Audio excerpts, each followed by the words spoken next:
Hello అండి, welcome back to సుఖ్నందాస్ vlogs. ఈరోజు మనం స్ట్రీట్ షాపింగ్కి అయితే వచ్చేసామండి. స్ట్రీట్ షాపింగ్లో చాలా ఐటమ్స్ అయితే మనం కొనవచ్చు. తక్కువ బడ్జెట్లో ఎక్కువ వస్తువులను ఇంటికి తీసుకెళ్ళవచ్చు. ఇక్కడ మనకి ఇప్పుడే పుట్టిన పిల్లల నుంచి ముసలి వాళ్ళ అయ్యేదాకా కూడా ఉన్న ఐటమ్స్ అన్నీ కూడా, మనం వాడుకునే ఐటమ్స్ అన్నీ కూడా ఇక్కడ అవైలబుల్గా ఉంటాయి. సో స్ట్రీట్ షాపింగ్ అంటే నార్మల్గా ఒక 2-3 కిలోమీటర్స్ పొడవున అన్నీ కూడా చిన్న చిన్న షాప్స్ అలా పెడతారు. కానీ 1 గ్రామ్ గోల్డ్ నుంచి అన్నీ కూడా అవైలబుల్గా ఉంటాయి, తక్కువ బడ్జెట్లో ఉంటాయి. సో అంటే మనకి ఇప్పుడు నార్మల్గా ఏమనుకుంటారు అంటే, ఇవే కనుక మనము షాపింగ్ మాల్లో తీసుకుంటే వాళ్ళు అక్కడ ఎక్కువ కాస్ట్ చెప్తారేమో వీటికే అని అనిపిస్తుంది అన్నమాట వీటిని చూస్తే. సో సో ఎక్కడ క్వాలిటీ అక్కడవే అంటూ ఉంటారు. కానీ సో అప్పుడప్పుడు అనిపిస్తుంది స్ట్రీట్ షాపింగే బెటర్ అని. సో మరి మీకు ఎలా అనిపిస్తుంది? స్ట్రీట్ షాపింగ్లో కొంటే బాగుంటుందా, లేదంటే షాపింగ్ మాల్స్లో కొంటే బాగుంటుందా? ఎలా కొంటే బాగుంటాయి క్వాలిటీ అనేది ఒకసారి కామెంట్ సెక్షన్లో కామెంట్ చేయండి. సో ఈ వీడియోని అయితే స్కిప్ చేయకుండా పూర్తిగా చూడండి. జస్ట్ మేము స్ట్రీట్ షాపింగ్ కేపీహెచ్బిలో ఇలా ఉంటుందని అయితే మీకు పోస్ట్ చేస్తున్నాం. ప్రతిదీ మీకు క్లియర్గా పోస్ట్ చేయట్లేదు. సో నెక్స్ట్ వీడియో తీసినప్పుడు మీకు ప్రైజెస్తో సహా పోస్ట్ చేయడానికి ట్రై చేస్తాను. ఇయర్ రింగ్స్ కానీ, చైన్స్ కానీ, బ్యాంగిల్స్, 1 గ్రామ్ గోల్డ్ జ్యువెలరీ, మనకి ఎయిర్ యాక్సెసరీస్ అన్నీ కూడా చాలా ఉన్నాయి వడ్డానంతో సహా. సో వడ్డానం అయితే 150 రూపీస్ నుంచి కూడా స్టార్ట్ అవుతుంది. సో మీకు తెలుసు రబ్బర్ బ్యాండ్స్ అవన్నీ కూడా మనకి 5 రూపీస్, 1 రూపీ నుంచి కూడా స్టార్ట్ అవుతాయి. సో దొరకని వస్తువు అంటూ లేదండి, చాలా ఐటమ్స్ ఉన్నాయి. ఇక ఇయర్ రింగ్స్ అయితే అబ్బా ఎన్ని కలెక్షన్, నెంబర్ ఆఫ్ కలెక్షన్స్ ఉన్నాయి. షాప్లో కూడా ఇంత కలెక్షన్స్ ఉండవండి. సో అంత కలెక్షన్ ఉన్నాయన్నమాట. సో ఇది వచ్చేసి మనకి అడ్రస్ వచ్చేసి కేపీహెచ్బి స్ట్రీట్ షాపింగ్ అంటారండి. మెట్రో స్టేషన్ పక్కనే ఉంటుంది. సో ఇక్కడే మనకి ఆర్కే కలెక్షన్స్, జిఎం కలెక్షన్స్ ఇంకా చాలా ఉన్నాయి. విఘ్నేశ్వరి సిల్క్స్ వాటి మధ్యలోనే ఉంటాయి ఇవన్నీ కూడా స్ట్రీట్ షాపింగ్స్. సో మీరు వెళ్తే అన్నీ కూడా కవర్ చేసుకోవచ్చు. సో ఇది వచ్చేసి Kukatpally housing board metro station పక్కనే ఉంటుంది. ఈ వీడియోని స్కిప్ చేయకుండా చివరి వరకు చూడండి. ఈ స్ట్రీట్ షాపింగ్లో మీకు ఏమేమి దొరుకుతాయి, ఏమేమి అవైలబుల్గా ఉంటాయో క్లియర్గా తెలుసుకోవచ్చు.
చూసారు కదండి అసలు ఎన్ని అవైలబుల్గా ఉన్నాయో. సో ఇవన్నీ కూడా మీరు కవర్ చేయొచ్చు. ఒక్కసారి స్ట్రీట్ షాపింగ్కి వచ్చారంటే కేపీహెచ్బికి మీకు కావాలనుకున్న ఐటమ్స్ అన్నీ కూడా దొరుకుతాయి, బడ్జెట్లో దొరుకుతాయి.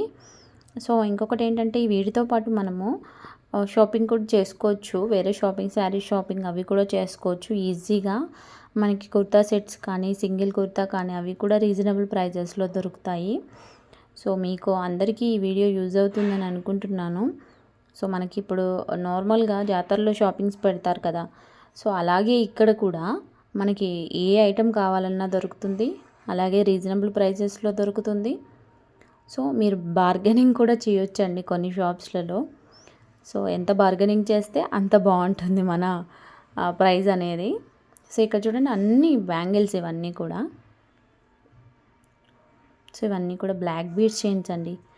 Number of collections, number of varieties అన్నీ కూడా ఇక్కడే ఉన్నాయి.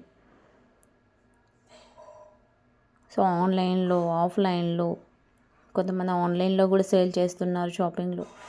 సో ఈ వీడియో నచ్చితే తప్పకుండా వీడియోని అయితే లైక్ చేసి ఛానల్ని అయితే సబ్స్క్రైబ్ చేయడం మర్చిపోకండి. Thank you.